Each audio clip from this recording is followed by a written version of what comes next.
સમાચારમાં આગળ વાત કરીએ શામળાજીની તો યાત્રાધામ શામળાજી મંદિરે ભક્તોની ભીડ જોવા મળી છે।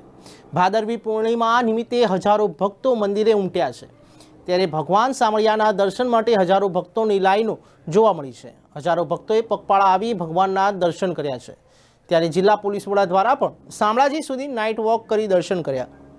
હજારો ભક્તો ભગવાન શામળિયાના દર્શન કરી ધન્યતા અનુભવી છે।